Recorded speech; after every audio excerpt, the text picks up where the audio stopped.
You know, my dad, one time I was really... Oh, yeah, I mean, you guys know about Chibisuke, so I think I could probably share this. So like, when Chibisuke was in the womb, my dad and my stepmother didn't really mention it until, like, when he was about to be born. So, it was quite the surprise. It wasn't like, oh my god, I'm pregnant. It was like, oh my god, I'm gonna give birth soon. And I was like, what the f***? And this was around the time where, like, I didn't see my dad for, like, 3 years. Because of the pandemic, right? There was, like, visa issues. There's, like, you know, there's just traveling issues. And I remember when my dad told me, he was basically like, yeah, we're giving birth to, like, a new baby. In, like, this amount of months. And it wasn't, like, a lot. It wasn't like it was like 3 months in. It was like probably like 6 to 7 months in. And I was like, what the fuck? So, you know, I've always had, not beef, but like, I've never really felt included by my stepmother. And, you know, it's fair because I didn't grow up with her. She's never had children. And her dynamic with her parents are quite different. Like, she's not very close with her parents. So, stepping into her shoes, I think it's very hard for her to understand how important it is for me to be close with my dad. And that's always been sort of an issue.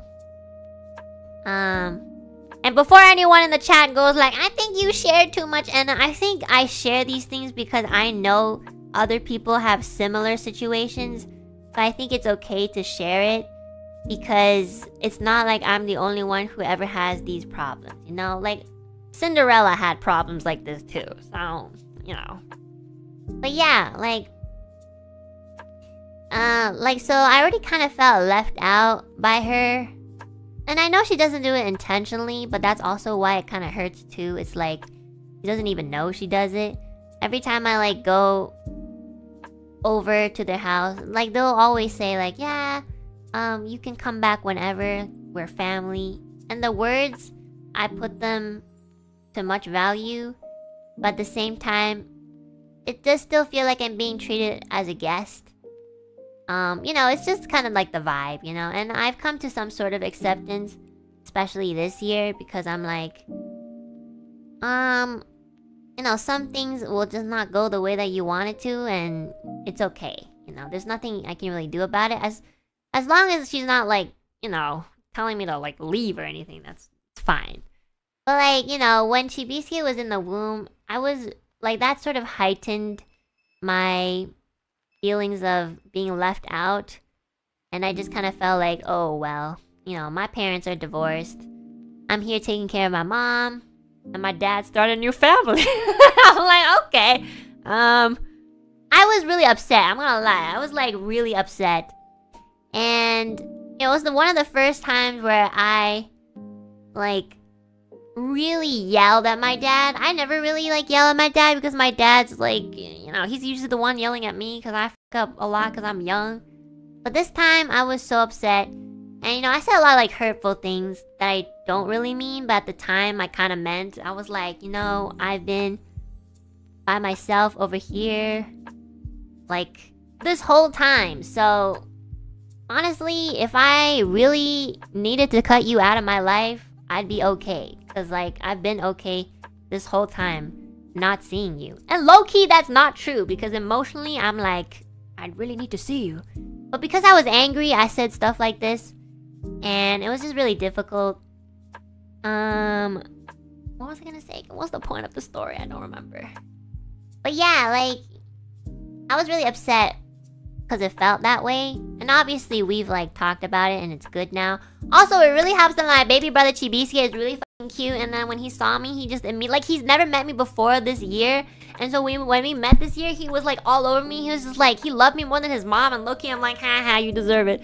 So, like, oh my god. So, like, we get along really well. And I'm really excited for him to start talking. Because then I can, like, start talking to him. And it's just, he's so fucking cute, guys. So, but yeah, I mean, like, before that, I actually almost wish that he wasn't born. which I feel bad for thinking now, but you know, it's just kind of like a in the moment sort of thing. So, yeah.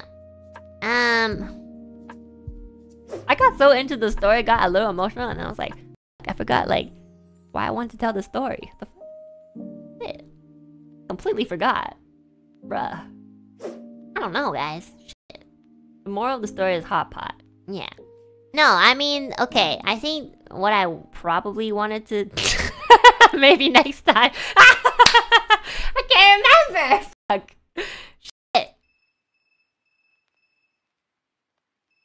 Well, this is the first time I got into a tangent and low-key can't, like, relate it back to what I wanted to talk about. Oh my god, I try to think about it, I can't think about it at all. I must, like, be really, really tired.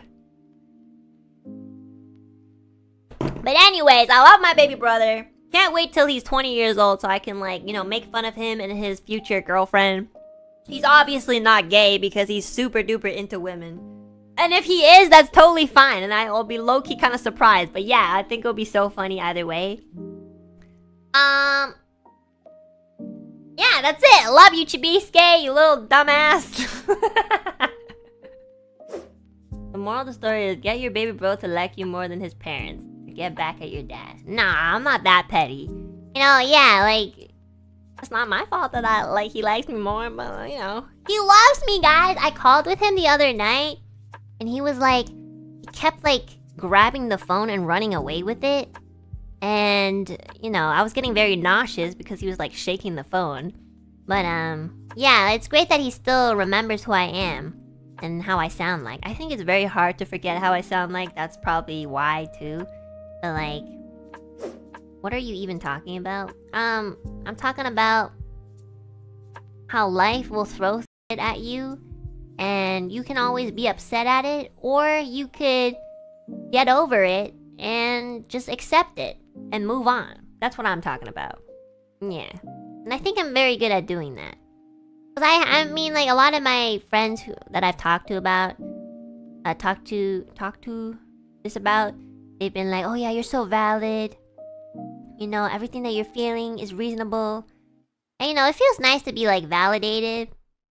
At the same time, there's a part of my brain that's just like, okay, your dad has done so much for you. He obviously loves you so much. And you know, you can call it a mistake or whatever, but this already happened. Like the baby is here.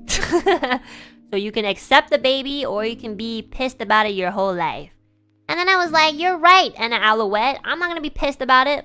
First of all, I love babies. They're so cute. Second of all, I've always wanted a sibling. A little late, but you know, still counts, I guess. Yeah. But yeah, you know, like, life is very difficult, guys, so... But, you know, life is still beautiful in some way. You have to put in a lot of effort to, like, see things in a certain way where you can accept it more and then understand that like there is still beauty behind it. So it takes a lot of power, it takes a lot of like mental, emotional strength. But like, you know, that's why we're human. Like we have that strength. So use it. You're able to do it. I promise.